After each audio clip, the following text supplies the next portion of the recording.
కరీంనగర్ జిల్లా రామడుగు మండలం షానగర్ గ్రామంలో రైతుల కోరిక మేరకు ఎండిన పంట పొలాలను మాజీ ఎమ్మెల్యే సుంకే రవిశంకర్ పరిశీలించారు. కొరటపల్లి గ్రామంలో పంట పొలాలను పరిశీలించారు. నీళ్లు లేక వరి పొలాలు నెర్రలు బారి పంటలు ఎండిపోతున్నాయని మాజీ ఎమ్మెల్యే సుంకే రవిశంకర్తో తమ గోడును వెళ్లబోసుకున్నారు. అనంతరం మోతేవాగును సందర్శించారు. నీళ్లు లేక పంటలు ఎండిపోతున్నాయని గ్రామస్తులు తెలపడంతో పరిశీలించేందుకు వచ్చానన్న రవిశంకర్ బీఆర్ఎస్ పాలనలో అడగక ముందే సాగునీరు అందించామని గుర్తు చేశారు. ఇప్పుడు నీళ్లు లేక 500 ఎకరాల పంట ఎండిపోతుందని రైతులు చెబుతున్నారన్నారు. ఇంతకు ముందు 2 సంవత్సరాలు 3 సంవత్సరాలు బొడిగ శోభ గారు ఉన్నప్పుడు రవిశంకర్ గారు ఉన్నప్పుడు మాకు నీళ్ళు వచ్చేది. ఇప్పుడు ప్రతి వాళ్ళు పైప్ వేసుకోమనుడు, దానికి మూసేసుడు, మమ్మల్ని నష్టపెట్టుడు, మేము తీసుకొని వచ్చుడు, వాడు మూసేసుడు. మేము రోజు ఆడవండాలా, మరి ఉండాలా? రైతు అనేవాడు ఏడు ఉండాలి, చేనుకాడ ఉంటాడు, రోజు చెరువు కాలనే ఉండాలి.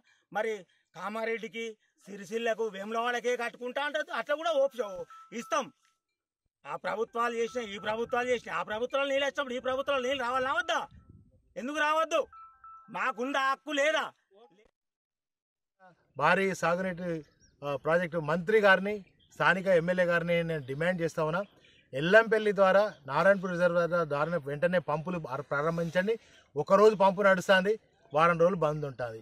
కనుక ఆ పంపులు రెగ్యులర్గా నడిపితేనే, ఈ వాగులోకి నీళ్లు వదిలితేనే మరి ఈ పరివాహక ప్రాంతంలో ఉన్నటువంటి దాదాపు కొన్ని వేల ఎకరాలు మరి సాగులోనికి వస్తుంది, పంట పండుతుంది. కనుక వెంటనే నారాయణపూర్ ద్వారా నీళ్లను విడుదల చేసి రైతులను కాపాడండి, పంట పొలాలను